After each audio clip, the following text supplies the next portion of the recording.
coming in. We have learned from sources that DK Shivakumar is likely to take oath on 1st of June. This is what the sources from DK Shivakumar's camp have told us. Niyamika, is this pretty much confirmed now that 1st June is going to be the day when DK Shivakumar will take oath as the Chief Minister of Karnataka?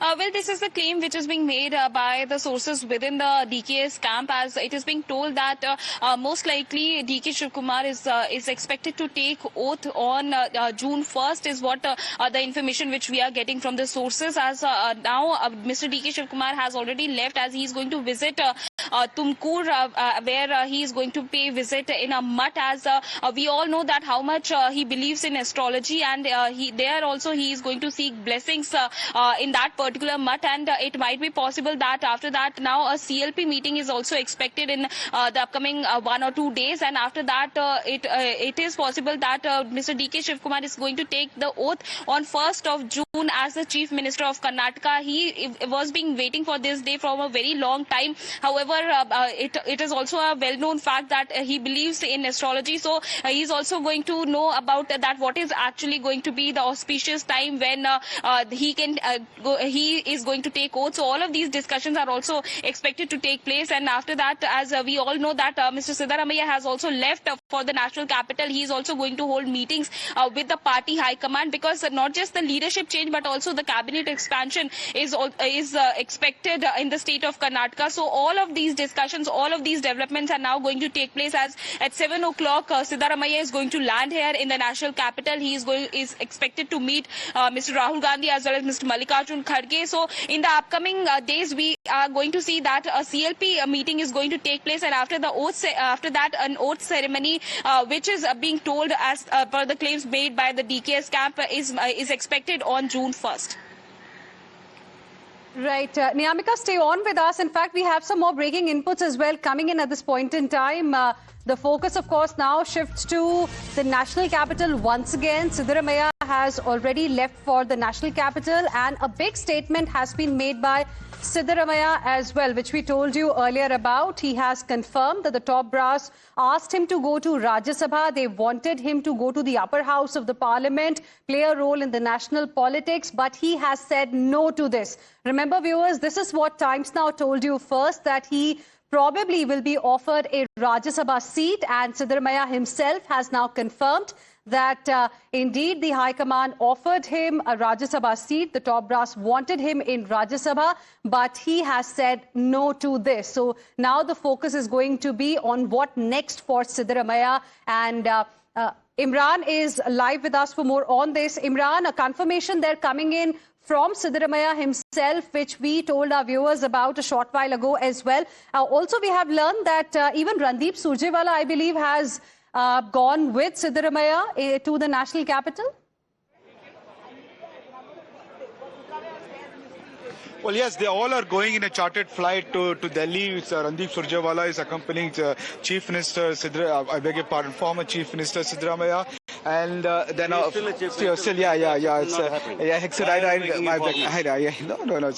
relax. I'm just my apologies. His governor has to accept it.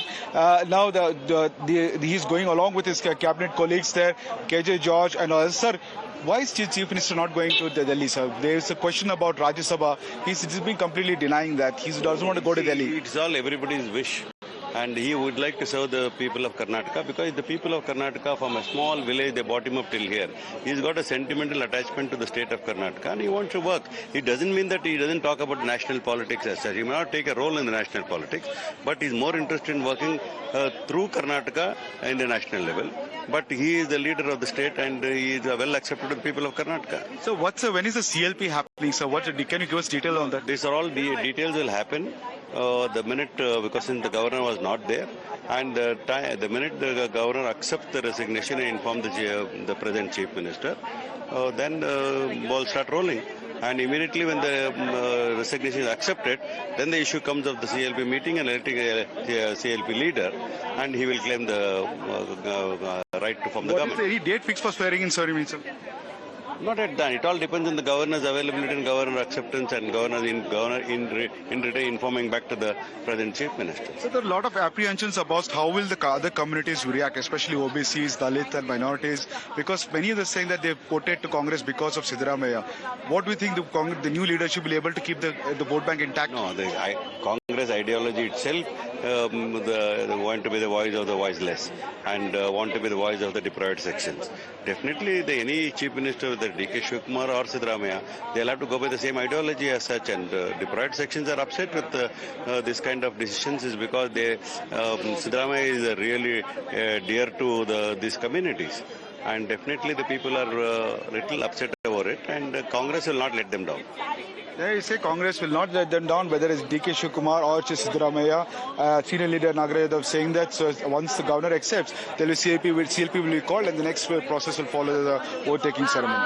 Right. Imran, stay on with us. Let me once again go back to Zaka for a quick word on how, Zaka, we have seen a change in Congress party strategy in dealing with two camps in a particular state. Say, for example, how beautifully the party handled the situation in Kerala and now in Karnataka also. Perhaps the party has learned its lessons from states like Rajasthan, Madhya Pradesh, Punjab and many others where infighting became a very big issue for the party and eventually the party, lost everything. So do you think maybe lessons have been learned and this is a new strategy the party is now looking at? Because even the announcements are not coming in from leaders from the national capital. Announcements are being made from the regional leaders, the leaders from the state.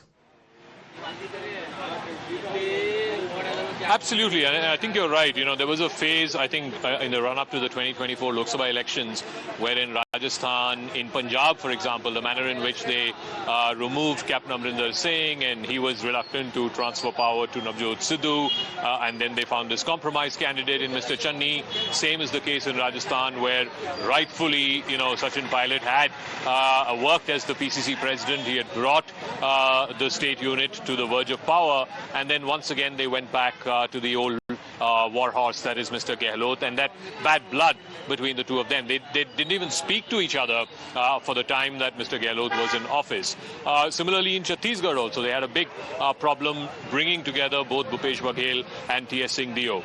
I think what has happened in the last few days and weeks, first it started with the victory in Tamil Nadu, quickly dumping the DMK, joining hands with Vijay, and then following that in Kerala, where I think it was Sonia Gandhi, Priyanka Gandhi, A.K. Antony played a big role in impressing upon Rahul Gandhi that, look, V.D. Satish is the most popular politician on the ground and you have to make him chief minister. This needs to be a generational shift. Here again, in Karnataka, the person who liked Siddaramaiah most or who favored Siddaramaiah most was actually Rahul Gandhi. But I think a calculation was made by the Congress High Command, and Rahul Gandhi is the one who asserted to Siddaramaiah that, look, we've given you everything. We made you chief minister 2 terms. We made you leader of the opposition 2 terms. 8 years as chief minister, 8 years as leader of the opposition. Now is the time for you to step down gracefully and to make way for a new, younger leadership. I also think this is an assertion by Rahul Gandhi of his own members or his own confidants, his own people, a younger generation sort of being allowed to flourish in the Congress. It started off in the south. I'd be very interested to see how they play this out in Punjab, for example. Early next year, Punjab goes to polls. Even in Uttarakhand, where Harish Rawat has been the face of the party for a number of decades now, will he make way for a younger leader? And then, of course, in 2028, you have the 3 heartland states of Rajasthan, Chhattisgarh, Madhya Pradesh. Will Rahul Gandhi's choices, younger leaders in those 3 states, prevail? I think a start has been made here in southern India with Tamil Nadu, Kerala and now Karnataka. Can he continue to assert his choices, his preferences, and also to give him credit? He realized very quickly, at least in the case of KC versus VDS, he realized pretty quickly that KC, if he was imposed from Delhi, would not be received well by not just the Congress cadre but also by the people of the state of Kerala, and that VDS was the most popular Congress politician in Kerala at the time, and therefore it just made political sense to appoint him as the Chief Minister, even though Rahul Gandhi's first preference may not have been V.D. Satishan. Here again, like I said, if it was left up to Rahul Gandhi, he would have wanted Siddaramaiah to continue. But I think he realized now is a political opportunity. It comes very rarely, but this opportunity, this moment was used by Rahul Gandhi and the senior leadership, the High Command of the Congress, to try and make that leadership transition because they feel that, you know, this is the best bet that they have going into 2028. They have to fight with a younger team. The 28 elections on the other side, for example, on the BJP, it's fairly clear that B.Y. Vijendra will lead the BJP in 2028. On the JDS side, it is Mr. Kumaraswamy, of course. There's no doubt about that. So there has to be a younger leader from the Congress who will take on these younger leaders in the opposition side. And therefore, that calculation was made. It is a risky one. It depends entirely on, you know, whether Mr. Shivkumar is able to live up to the legacy that's been left behind. And more importantly, can he hold on to these backward communities who have staunchly supported Siddaramaiah and supported the Congress party? I think it will be a true test of his leadership over the next 2 years, whether he can lead the Congress successfully into the 2028 elections. But you're absolutely right. I think the Congress party is making amends, or at least learning lessons from what transpired in Rajasthan, in Chhattisgarh, in Punjab earlier on, and now trying to make amends for it with what is seemingly a smooth leadership transition, whether it was in Tamil Nadu, in Kerala, or now in Karnataka. Okay, all right. Stay with us. We have more breaking updates now coming in after this crucial press briefing where he announced that he was stepping down as the Chief Minister. Siddaramaiah is now headed to the Bengaluru airport. He will be reaching Delhi shortly. All right, we're getting live visuals coming in. Siddaramaiah is now headed towards the Bengaluru airport from where he will be reaching the national capital. And in Delhi, he is going to be holding meetings with the top Congress leaders, including Rahul Gandhi. And as of now, yes, he has submitted his resignation, but there is also the question of what the cabinet is going to look like. Who is going to be the Deputy Chief Minister of Karnataka? Will there be more than one Deputy Chief Minister? The caste equations, the power balance in the state, because clearly the Congress party does not want it to be a one-man show. Shomit and Neha are also with us along with Zaka Jacob. Let me go across to Neha Hebbale on this. Neha, now Siddaramaiah headed to Delhi. Does this indicate that clearly the negotiations are still going on? That yes, he did say that High Command asked me to step down, so I have resigned. But is he going to have a say in the Deputy Chief Minister or the cabinet in the next Karnataka, DK Shivakumar's government? Well, absolutely, Pratibha. That's been the norm, you know, when we saw Chief Minister Siddaramaiah, in fact, taking oath. His deputy, DK Shivakumar, of course, after a lot of negotiations that have now paid off for him today, did still have his senior ministers in Siddaramaiah's cabinet. And likewise now, the outgoing Chief Minister here, Siddaramaiah, would like to ensure that, you know, some of his loyalists, some of his MLAs, some of, you know, those who, of course, remained constantly loyal to him, at least find a suitable berth over here in the cabinet. A cabinet reshuffle that has been on the cards. There's never been two doubts about that. But now, of course, the Chief Minister here, having said that he's not going to be moving to Delhi, a bigger question that stands now in front of the Congress party is what then for former Chief Minister, of course, you know, if Siddaramaiah here, he's been one of the senior most OBC leaders. Of course, what remains to also be seen right now, Pratibha, is how much of jostling, how much of lobbying, how much of, you know, hectic parlays really there is going to be in the decision that's to be made on the Deputy Chief Ministers. All right, we have more updates now coming in. On one hand, you see visuals of Chief Minister Siddaramaiah. He is headed to the airport. He will be in Delhi shortly and he is going to be meeting the Congress leaders. On the other hand, we're also getting in visuals. Now, when will DK Shivakumar take oath? That question still remains. But it's a huge change that we're seeing in Karnataka. DK Shivakumar all set to take oath as the Chief Minister, and after this press briefing with Chief Minister Siddaramaiah, DK Shivakumar has reached his residence. His loyalists have also started arriving. Minister Belur Gopalakrishna is currently with DK Shivakumar, and Shomit, now the fight is really going to be about having their own loyalists in the cabinet, isn't it? Well, this is the biggest fight we can say because, top transition in the top leadership, Deputy Chief Minister, it was expected. And DK Shivakumar was waiting for this since long time now. And finally that day has come, and we have saw how, he accompanied with, Chief Minister and went to the governor's residence where they have submitted. There was no, when, they got to know that the governor has immediately left yesterday, late last night, to his home state for some medical emergency. So initially everyone expected that there will be a change in the plans, but there's no change in the plans, and like expected, he has reached the governor's residence by 3, and he has submitted letter to the secretary and asked the secretary to communicate it to the governor and immediately get back to them. However, they have also sought time from the governor, so it is awaited from the governor's office when governor will give time to these leaders. And as of now,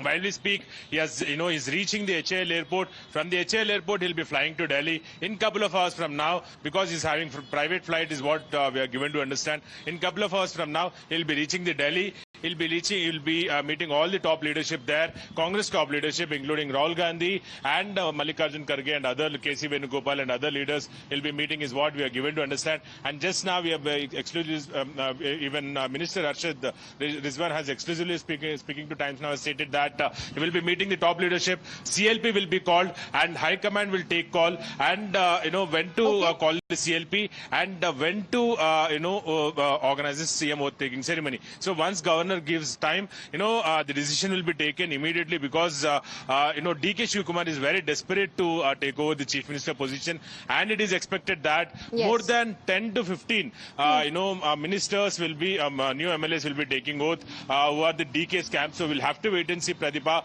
how will things pan out in Karnataka. Absolutely. And, for now, everything looks hunky-dory for the Congress party. But the question is, will it remain the same or not, even months down the line? Because for Siddaramaiah, he always faced this question of how long he will continue as the Chief Minister of Karnataka. Is it going to be easy for DK Shivakumar? One of the biggest points is also that it is going to go back to the power equation between Lingayats and Vokaligas. Of the 23 Chief Ministers of Karnataka, 10 have been Lingayats, 6 Vokaligas, and Siddaramaiah did break away from that. And Zaka, that becomes very important because these are two politically important castes, but Siddaramaiah had the Hinda vote base, and it was clear that he wants a certain legacy, which is why he also accepted the caste report, which had been put in abeyance for months together, including some disgruntlement within the party as well about this survey. Yeah, look, I think whatever the details of that survey are, I think this has been speculated for a long time, that it will show that the numbers of scheduled castes, other backward communities, STs, etc. in Karnataka is far more than Vokaligas and Lingayats. Vokaligas and Lingayats were considered to be somewhere around 8 or 9% of the population in the case of Vokaligas and 17-18% of the population in the case of Lingayats. I'm given to understand that that survey shows that those numbers are far less than initially assumed, which means their political power should also be proportional to their population strength. So that is something that Siddaramaiah has received on his penultimate day as Chief Minister. Clearly, he's going to keep that pot boiling because he realizes that that's the legacy that he had built around himself, as well as the vote bank that he built for the Congress party. And now if they were to go back to this oscillating kind of politics between Vokaligas and Lingayats, and of course DK Shivakumar is a Vokaliga, so we're going to go back to this back and forth of oscillating politics, caste dynamics between Vokaligas and Lingayats, then where will the backward castes go? Will they possibly go to the BJP? That is a concern that has been espoused. But more importantly also, just in this press conference, which concluded about 20 minutes ago, Siddaramaiah was asked, were you offered the Rajya Sabha seat by the High Command? Why did you not take it? And he said, yes, the High Command offered me the Rajya Sabha seat. I did not want to go to Delhi. I made it clear to them that I'm going to be here in my state. I'm going to work for the people of my state. And more importantly, he said, I am going to continue to be in active politics in this state. So that is not something that, he's willing to give up on, and that might also cause some trouble for Mr. DK Shivakumar, because after all, you don't want this sort of Margdarshak Mandal sitting over his head and saying, this is wrong or this is right of the actions that the new Chief Minister and his cabinet were to take. So that is something that he will have to be wary of. Yes, DK is a wily political operator. He knows, how to cut out the surround sound. But then there will also be both moral and political weight that will be brought to bear by Siddaramaiah simply because he has a huge presence in this state. He has a huge following amongst the backward communities in this state. He is arguably the tallest backward caste leader in the state, and I think he will not sit quietly. He will give DK some amount of, let's say, a honeymoon period, after which, if there are concerns that he has to espouse and that he has to speak out publicly, make no mistake about it, he will do so because he has the pedestal to do so, he has the stature to do so, and it will also keep the new political dispensation on its toes. So I think you're not hearing the last of Siddaramaiah just yet. Yes, it could be his last day as Chief Minister. I highly doubt, even if the Congress party were to win, let's say in 2028, then you would have to naturally hand it over to DK Shivakumar because he would be the person who would have taken the party to power from 2026 to 2028. And if the party loses, then I don't think Siddaramaiah will be around in the politics of the state till 2033 or 34, whenever the next election is. Okay, all right. Just another update coming in as well. The Karnataka governor has also started from Indore. He is headed towards Bengaluru.